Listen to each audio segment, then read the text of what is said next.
si Idol Madla, nakakahanga, may mga hawak, gandang linyada. Ika'y inspirasyon kung bakit hanggang ngayon ako'y palaging kumakarera.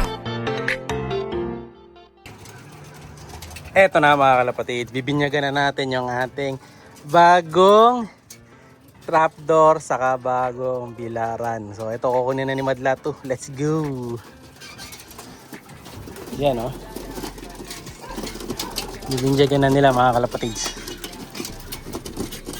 So dun dumadaan yan sa Gedli. Yan. So another ano muna sila dito. Another 1 week. Tatlo. Bago natin sila tuluyang pawalan. Ayan o. Kukunin lang lahat yung Madlato yan. Halos mga ano to, masili. Sabi ko nga sa inyo, mga masili yan. Saka Alphonse Vandenbroek. So kung ano na pinagtututukan nila na yan. Ito may dalawa tayong pula dito. Mga masili to. Mga kapatid nung Tacloban to. Saka anak ng mga nagtakloban natin. So ano lang sila. Mix. Ayan o. Kung matadagdagan to, possible bukas, may mga babaksin kami mamayang tanghali. Ayan, pagkatapos ko maglinis. Okay no? Diba? So nakasara din yung gate doon, so wala silang lalabasan. Ayan no? So ito yung pinto natin na parang Taiwan style. Ayan no? Na kapag hindi lang papunta ron, nakalock na. Tapos dito na sa kabila, ayan. May lock din to. Ano naman, up and down. Medyo gumalas dahil sa pintura. Yan. Nasasabit lang to doon.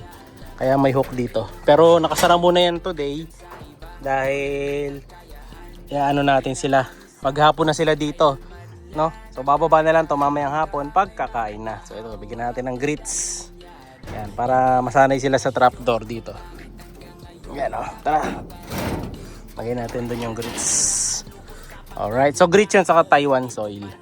So sara natin yan, wala sila lalabasan dito ngayon Yung bilaran yun, dadagdagan natin. Try ko maghanap ng ganitong bakal mamaya.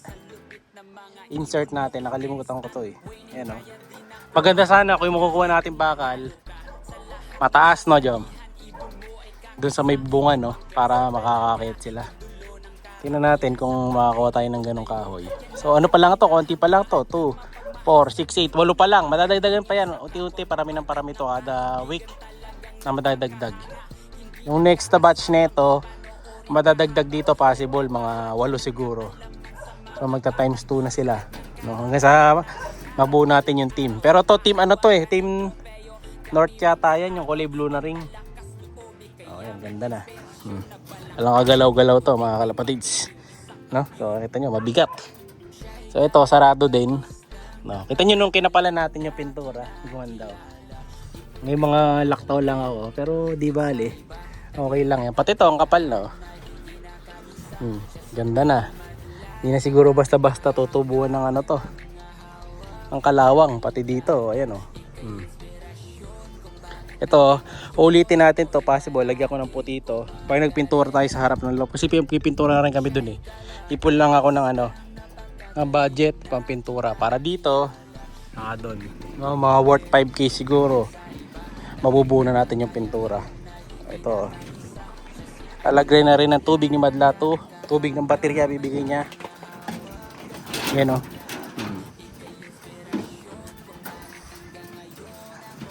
So kung gusto niyo ng mga ganitong painuman, lalagay ko na lang yung link niya sa video. Maganda kasi yung ganyang painuman, madaling linisin. Ayan, dahil maghapon na sila dyan. Diyan na natin lalagay. Ayan, labas-pasok lang sila sa trapdoor. Gusto nilang sumilong, pwede silang sumilong. Pero bawal pang pumasok sa ibaba. Kasi baka mamaya umulan Pag umulan, kusa naman silang papasok doon sa butas. Ayun yung tatakbuhan nila. Ayan. Punta dyan sa ilalim. So elevated pa rin naman yan yung ilalim natin. May kalawang din palang konti yung mga ano doon Susunod pahiran natin yan pag nagkaroon ako ng puti. Ayan. Alright na. Tapos din natin. Ito mo, ilalagay mo na. Yan, ito yung pininturahan ni Madlato na ganito. Lagay na rin natin. Para sure na wala lumabas, saka kung sakaling may pusa na umakyat, hindi makakapasok. Kasi kasya pa yung pusa dyan, yung mga maliliit na pusa eh. O ayan, sarado na oh. Ito naman. Sige mga boy. Ayan o. Diba? Safety first. Yan. Dilagay lang naman yan. Hindi naman matutulak ng kalapati yan. Mabigat na yan. Makapal yan. O ayan mga kalapati. Ganda na. Sulit ang trabaho natin dito. Nakakatuwa pagka nakikita natin yung loft natin na ganyan. Eh, natatapos. Ayan. So, ito naman yung sa kabila. Dito, ganito na lang ginawa namin. Yung 2x2 na lang. Ayan o. So okay din naman kasi dito hindi natatapakan to. Ayan o. Dito naman kasi tatapak talaga kalapate. Pero pag nga eh, may nakita ako magandang idea dito boy eh. Alam mo yung plastic? Yung tatapakan sa baba. Pwede pala yun kahit yung kalahati lagyan natin. No? Tingin mo. Yung plastic na palusong. Alin? Diyan o, dito sa yung gitna. Kahit yung gitna lang pala. O kaya yung gawin dyan o. Kasi dyan sila dadaan sigurado eh. No? Alagyan namin yung plastic mga kalapatids. So, oo nga, tatapat sa butas. Ayan o. Hanap tayo nung ganun yung kulay blue. Kahit pala yung dulo ng butas, isang street ng ganun no. So, tatry ko no mga kalapatids. Yun siguro pwede. Pag ganon, saka isang straight. Itinatapakan ng tao, hindi na. Yung maaari lang tapakan ng ibon. Para dun sila dadaan ko sakali. Try lang natin. No? O, bibili tayo nun. So, yun na muna mga kalapatids para sa araw na to. Nagre-ready tayo ngayon kasi mamaya may ano na. May sakay na. First sakay na ng mga bata natin sa likod. Tingnan natin kung may bibili sila sa north. Nilipat ko sila sa north eh. Baka sakaling bumilis. No? Pakita ko sa inyo yung pipinturahan ko muna doon sa baba. Ayan, baba tayo. Ito hindi pa, bagong pintura pa ito. Nauna to eh. Pero may kalawang na din oh. Dito wala na. Dito sa kabila, ito. Ito yung pipinturahan natin, tatapusin ko.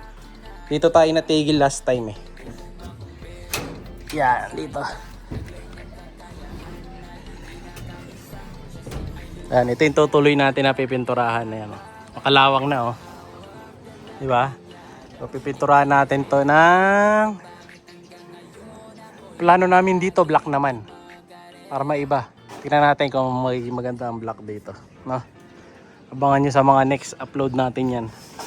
Pag nakaipon tayo 5K siguro, budget. Gaganda na yan. No? So yun na muna mga kalapatids. Para sa araw na to, update nila lang kayo pag nagpintura na tayo dito sa loft natin. Ayan o, gaganda to pag ano kasi kinalawang eh. Ito pangit pa pintura oh. Ayan. Yan, kita nyo yung harap oh. Di ba? Kinalawang din oh. Kasi nga lagi nababasa. So prone talaga na pagkakalawang to. No? Pero yung tubo maganda, hindi kakalawang oh. Pero yung mga ganito, angle bar, kinalawang, ayan oh. Yun ang ayusin natin para di mabulok yung loft. Ayan. Siya'y kalapatistang napakagaling na kinakilala.